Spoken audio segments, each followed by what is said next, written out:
ಕಪಿಮುಷ್ಟಿಯಿಂದ ನಾವೆಲ್ಲರೂ ಸ್ವತಂತ್ರಗೊಂಡು ಇಂದಿಗೆ 77 ಸಂವತ್ಸರಗಳು ಕಳೆದು ಹೋದವು. ಭಾರತ ಮಾತೆಯನ್ನು ಸ್ವತಂತ್ರಗೊಳಿಸುವಲ್ಲಿ ದೇಶಭಕ್ತರು ಮಾಡಿದ ತ್ಯಾಗ ಬಲಿದಾನಗಳನ್ನು ಇಂದು ನಾವು ಸ್ಮರಿಸಿಕೊಳ್ಳಬೇಕಾಗಿದೆ ಎನ್ನುತ್ತಾ ಇಂದಿನ ಕಾರ್ಯಕ್ರಮವನ್ನು ಪ್ರಾರಂಭಿಸೋಣ.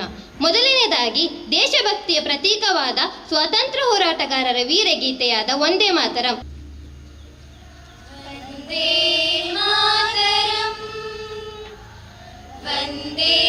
ಮಾತರಂ ಸುಜಲಾಂ ಸುಫಲಾಂ ಮಲಯಜ ಶೀತಲಾಂ ಸಸ್ಯ ಶ್ಯಾಮಲಾಂ ಮಾತರಂ ವಂದೇ ಮಾತರಂ ವಂದೇ ಮಾತರಂ ಶುಭ್ರಜೋಷ್ಣಾ ಪುಲಕಿತಯಾಮಿನಿ ಪುಲ್ಲಕುಸುಮಿತಾ ದ್ರುಮದಳ ಶೋಭಿನಿ ಸುಹಾಸಿನಿ ಸುಮಧುರ ಭಾಷಿಣಿ ಸುಖದಾಂ ವರದಾಂ ಮಾತರಂ ವಂದೇ ಮಾತರಂ ವಂದೇ ಮಾತರಂ ವಂದೇ ಮಾತರಂ. ಸ್ಕೂಲ್ ವಿಶ್ರಾಮ. ಈಗ ಈ ಕಾರ್ಯಕ್ರಮದಲ್ಲಿ ಭಾಗವಹಿಸುತ್ತಿರುವ ಎಲ್ಲ ಗಣ್ಯರನ್ನ ಹಾಗೂ ನೆರೆದ ಸರ್ವರನ್ನ ಪ್ರೀತಿಯಿಂದ ಸ್ವಾಗತಿಸಿಕೊಳ್ಳುತ್ತಿದ್ದಾನೆ ತೇಜಸ್, 10ನೇ ತರಗತಿ.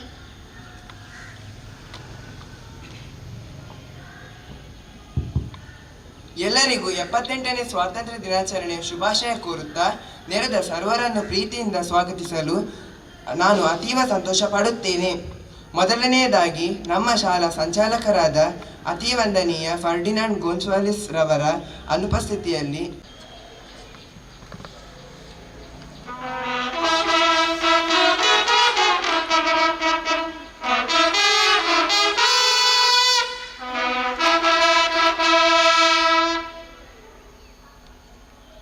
School, salute to the flag, salute.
विश्व तिरंगा प्यारा, शान नहीं सके जाने पाए, चाहे जान भले ही जाए, विश्व विजय करके दिखलाए, तब होवे प्रण पूर्ण हमारा, झंडा ऊंचा रहे हमारा, विजयी विश्व तिरंगा प्यारा।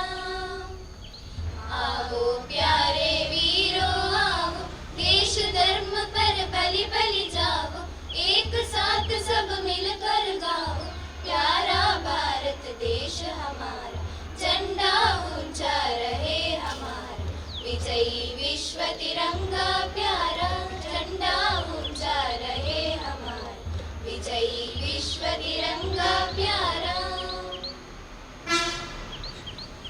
ಸ್ಕೂಲ್ ವಿಶ್ರಾಮ್. ಈಗ ಈ ಸುವರ್ಣ ದಿನದ ಇತಿಹಾಸವನ್ನು ಮೆಲುಕು ಹಾಕಿ ಸ್ವಾತಂತ್ರ್ಯೋತ್ಸವದ ಕುರಿತು ಭಾಷಣ ಮಾಡಲಿದ್ದಾಳೆ ಶ್ರಾವ್ಯ ಪಿ ಕುಂದರ್, 9ನೇ ತರಗತಿ. ಮುಖ್ಯೋಪಾಧ್ಯಾಯರು, ಗಣ್ಯರು ಹಾಗೂ ನನ್ನ ಎಲ್ಲ ಅಧ್ಯಾಪಕ ವೃಂದದವರಿಗೆ ಭಕ್ತಿಯಿಂದ ನಮಸ್ಕರಿಸುತ್ತಾ, ಸರ್ವರಿಗೂ ಶುಭ ಹಾರೈಸುತ್ತಾ, ಸ್ವಾತಂತ್ರ್ಯ ಪೂರ್ವದ ಘಟನೆ ಹಾಗೂ ಸ್ವಾತಂತ್ರ್ಯೋತ್ತರ ಪರಿಸ್ಥಿತಿಗಳ ಕುರಿತಾಗಿ ನನ್ನ ಈ ಪುಟ್ಟ ಮಿದುಳಿನಲ್ಲಿ ಜನ್ಮ ತಳೆದ ವಿಷಯಗಳನ್ನು ಈ ಸ್ವಾತಂತ್ರ್ಯದ ದಿನದಂದು ತಮ್ಮ ಮುಂದಿಡುವ ಪ್ರಯತ್ನವನ್ನು ಮಾಡುತ್ತೇನೆ.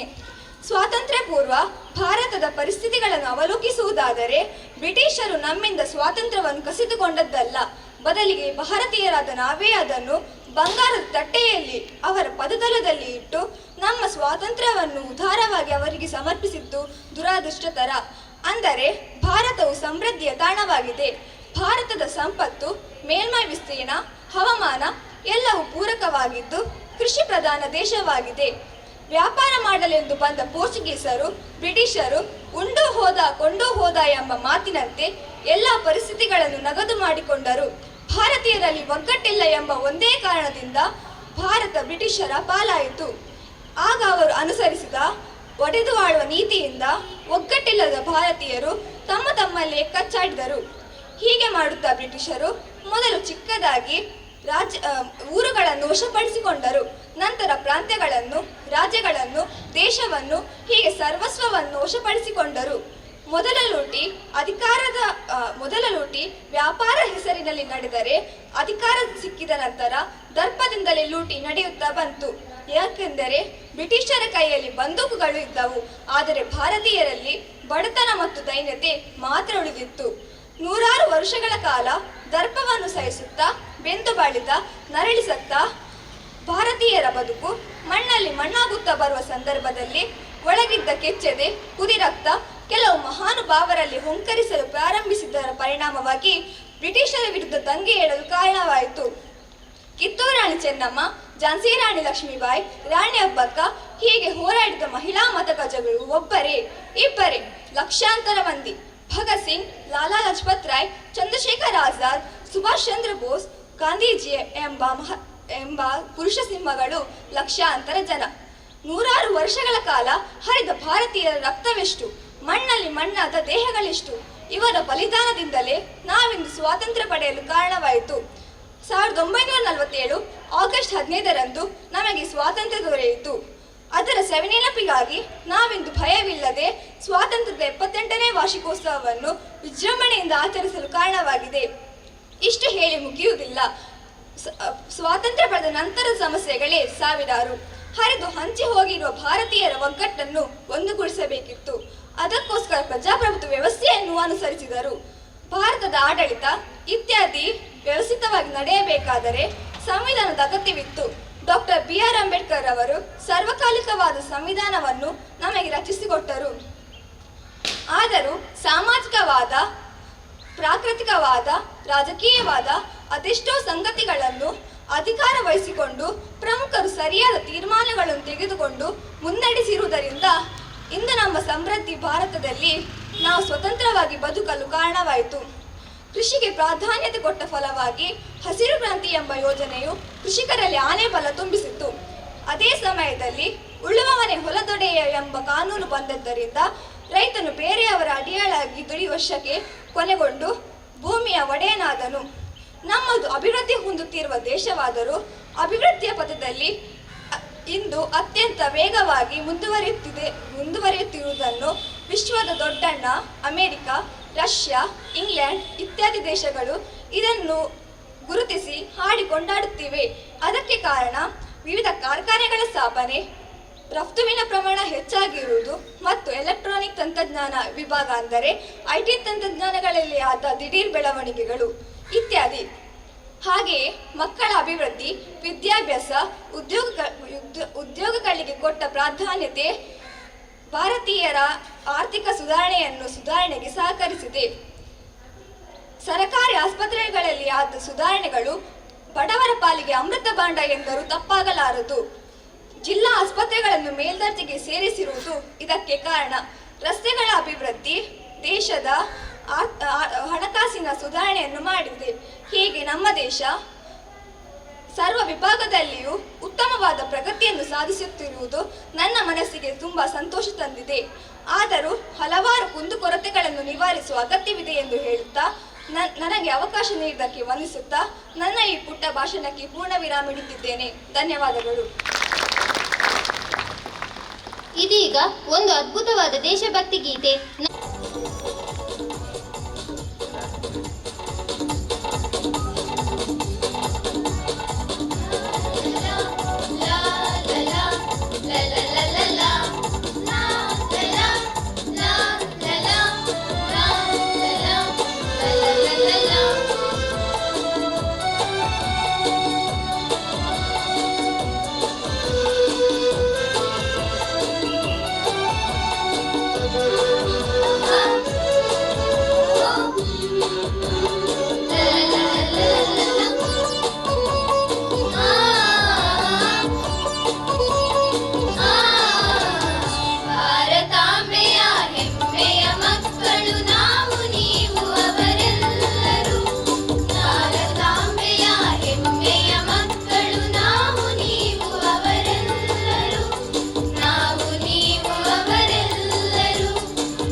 ಸಹೋದರ ಸಹೋದರಿ ಮತ್ತು ನನ್ನ ಪ್ರೀತಿಯ ಮಕ್ಕಳೇ, ಪ್ರಥಮವಾಗಿ ಇಂದಿನ ಈ 78ನೇ ಸ್ವಾತಂತ್ರ್ಯೋತ್ಸವದ ಅಭಿನಂದನೆಗಳನ್ನು, ಶುಭಾಶಯಗಳನ್ನು ನಿಮಗೆ ಪ್ರತಿಯೊಬ್ಬರಿಗೂ ಕೂಡ ನಾನು ಅರ್ಪಿಸುತ್ತಿದ್ದೇನೆ.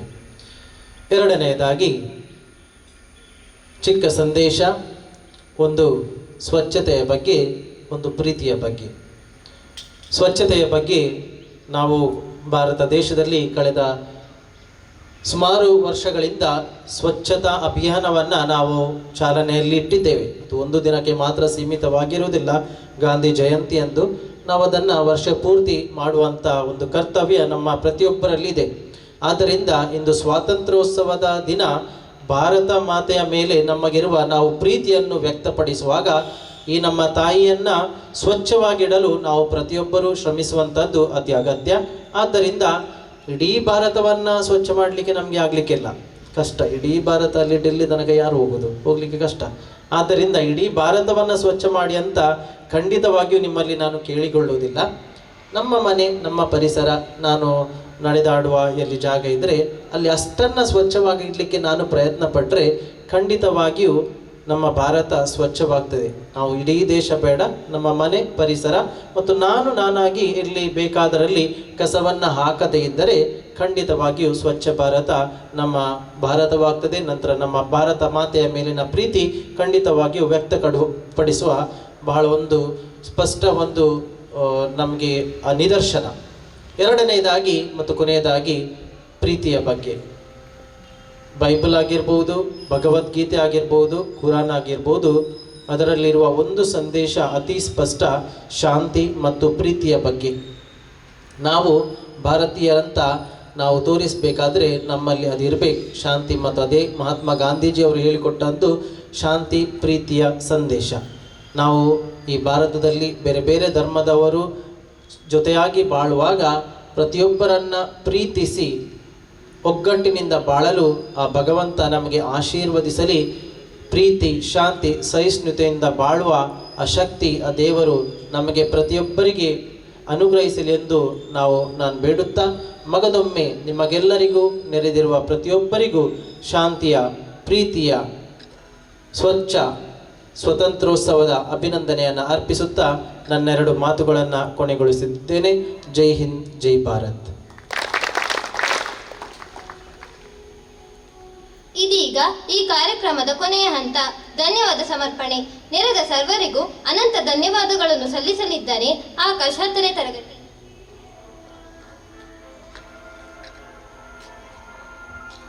ಇಂದಿನ 78ನೇ ಸ್ವಾತಂತ್ರ್ಯ ಹಬ್ಬದ ಆಚರಣೆಯಲ್ಲಿ ಭಾಗಿಯಾದ ಹಾಗೂ ಸಹಕರಿಸಿದ ಸರ್ವರಿಗೂ ಅನಂತ ಕೃತಜ್ಞತೆಗಳನ್ನು ಸಲ್ಲಿಸಲು ನಾನು ಅತೀವ ಸಂತೋಷ ಪಡುತ್ತಿದ್ದೇನೆ.